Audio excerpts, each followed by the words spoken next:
interview with Albert C. Jones. What was life like during the Great Depression? Well, there wasn't any money, and there weren't too many jobs, and we lived on the farm. And of course, we had plenty to eat, and Dad would load up a load of corn. They had a water wheel mill down at Morrow, Pillsbury run it. We'd take a load of corn down to the mill and trade it in for rolled oats and flour and cornmeal and wheat hearts. They call it cream of wheat now. But we got all this at the mill in sacks or barrels. And that would be our winter supply of everything we needed to eat. We butchered our own meat. We had chickens for eggs, and we had cows for milk and butter. And a farmer was better off during the Depression than anybody else because he had plenty to eat. And of course, like I say, there was no money. I think corn was 10 cents a bushel. And hogs, weren't too much. And living was cheap, but you didn't have a whole lot of everything. So you thought farmers had an advantage? Oh yes, farmers had the advantage. We didn't have electricity. Electricity hadn't got out there yet during the Depression. We had kerosene lights or these like a gasoline lantern they have nowadays. We had they call them mantle lamps that burnt gasoline, and you cooked on a wood stove and heated water on the wood stove to wash with because, like I say, you didn't have washing machines and all that. You had to do it by hand, or if you was fortunate enough, Maytag came out with a washing machine that had a gasoline engine on it. Yeah, and we had one of those, and it was just different. Yeah. See, it was just a different way of life. Think it was a hard time to live in? No, not necessarily. Just hard times are right now. Yeah. That's sure. Do you remember any experiences that stick in your mind during this time? Good or bad? Either. What kind of experiences? Anything that sticks in your mind, didn't have significance. Well, you mean like kids playing or something like this? Sure. Well, see, we didn't have a lot of toys or anything. Yeah. We had everything was horse and buggy or wagons. We did have an automobile. I forget what it was. It was a Model T Ford. But we would play with things on the farm there, like the four wheels and just the tongue in an old buggy or something, and we were small kids, and some of us would push and the others would back up to the wheel and catch it with your hands and stand in with your, and you just turn around like a pinwheel around with that wheel, and just nothing sensational. It was just something that we had fun with, it just made your own toys. Made your own playthings, so to speak. Yeah. What was your opinion of Hitler from what you heard during the war? Well, I was in the war, World War II, and the biggest opinion, I never got to see him or know him, just heard about him on the news, and the general opinion was that he was a crazy man. He thought he could conquer the world, and that just don't happen to anybody. Nobody can conquer the world. And of course, now the Germans had very fine steel mills. Some of the best steel that was made at that time was made by the Germans. Some of the best leather products, and all the German soldiers had great uniforms, best equipment. But But like I say, the general opinion of Hitler was that he was a crazy man. Or struck with the thought that he could gain the world, which anybody knows no man can do that. That was pretty crazy. Yeah. Was Franklin D. Roosevelt, was he like a person during the war? Did everybody like him? Oh, yeah. I think he was elected for 4 terms, 16 years, I think, in the White House. See, now they limit it to 2 terms, 8 years. But he was elected for 4 terms, and it was quite a sad day for everybody when he died. Everybody liked him. Well, everybody doesn't like everybody, but the general opinion was for him to be elected 4 different times, that people liked him. And he did a lot of good. Yeah. He started Social Security, and back in those days they had what they called 3C camps. It was kind of like the National Guard. You were in I guess it was a branch of the Army. But what they did was build bridges. Like the Red Cross or something like that? Well, they were work parties. Yeah. At Fort Ancient, all the lookouts and everything over there, all those stone things. Now, the 3C camp boys helped do that, along with the WPA. Is that just for like jobs, or just give people jobs? Is that what it was? Yeah. And he also started it was PWA, not the WPA.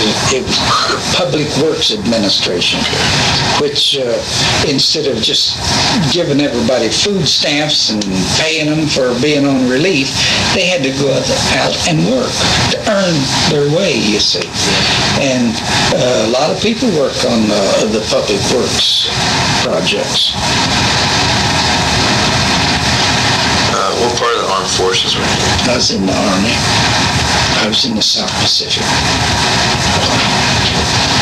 I first went to Hawaii, and then we went through the Marshall and the Gilbert Islands, and Wetuck and Truk, and then I went on to Okinawa, and from there, after we settled things there, I was on the first boatload to go into Korea, to disarm the Japs that were in Korea.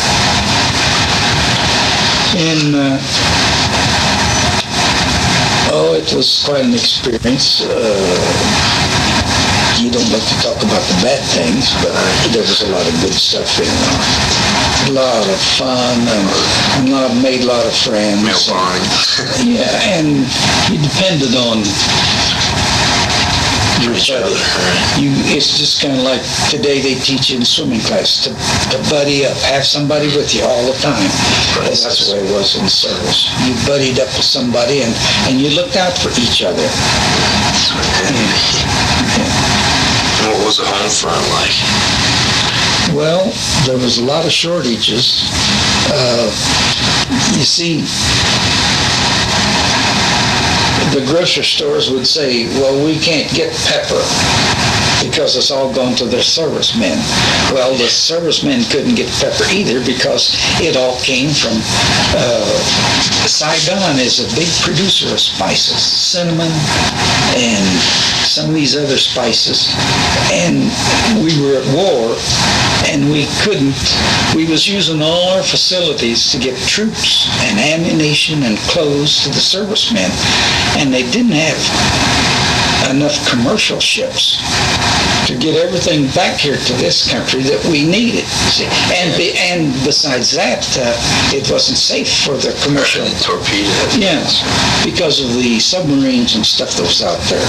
They had to be convoyed in a convoy with the military escorts. Because of German U-boats? German U-boats and the Japanese subs also, and so it was fighting every place. And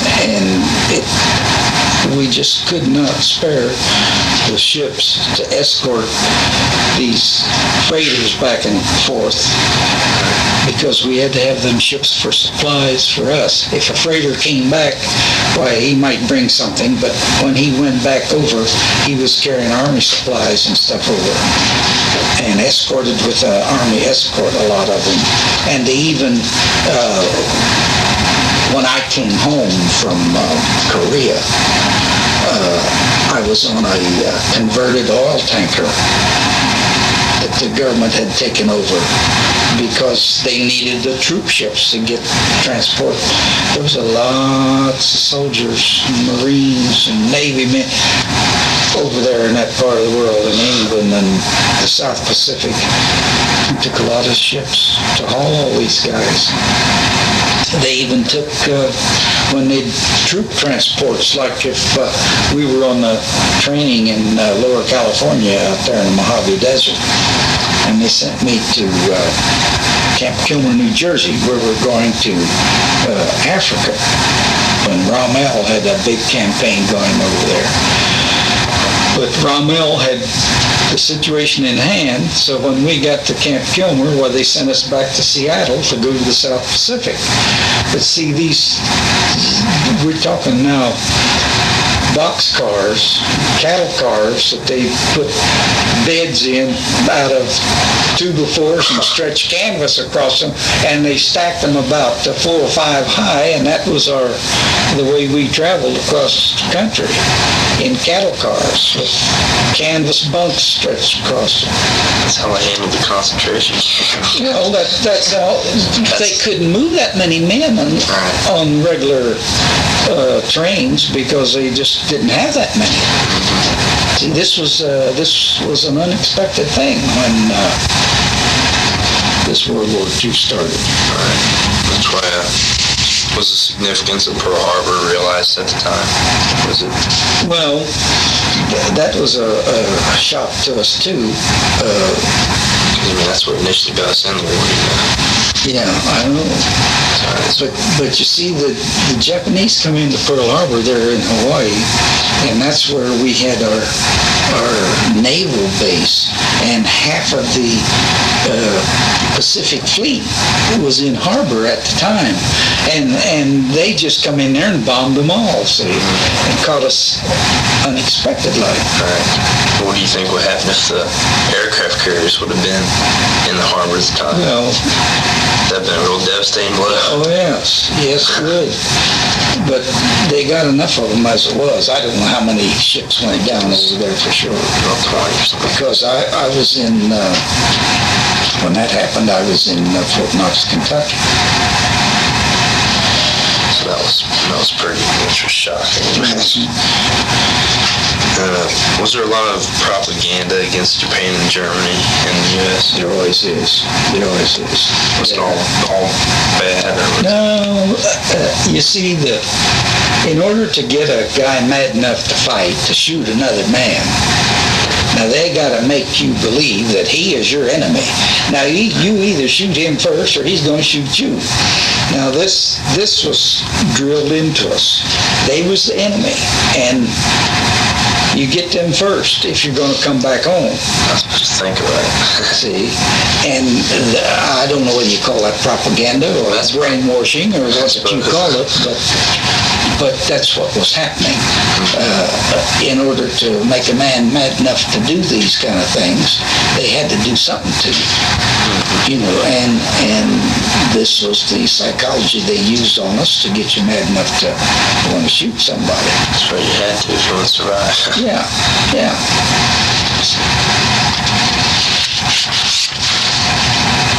What was the economy like during the Depression? Very bad. Now, I'll give you an example. I graduated from high school in 1941. Well, my junior and senior years, I worked at Kroger's. I started to work for 25 cents an hour. Now, when you got to be a full-time grocery clerk, you was only making $30 to $33 a week. But I worked there after schools on weekends, and I did work up to produce manager, and I got to be a manager of one of their stores down in Mason. not the big one that's down there now. There was another little one down there. But the economy was bad. At that time when I worked at Kroger's, 3 pound of coffee was 39 cents. Now it's $2.50 a pound. That was a lot of money at the time.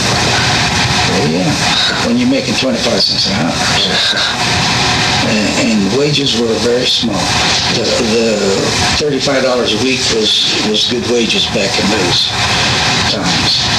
Now, this was after the Depression, before the war came. But now, when the war came on, they started all these defense plants because they didn't have any tanks, they didn't have enough planes, they didn't have enough ships. Down there at King's Mills, they had an ammunition factory, Peter's Cartridge Company, and they was making ammunition.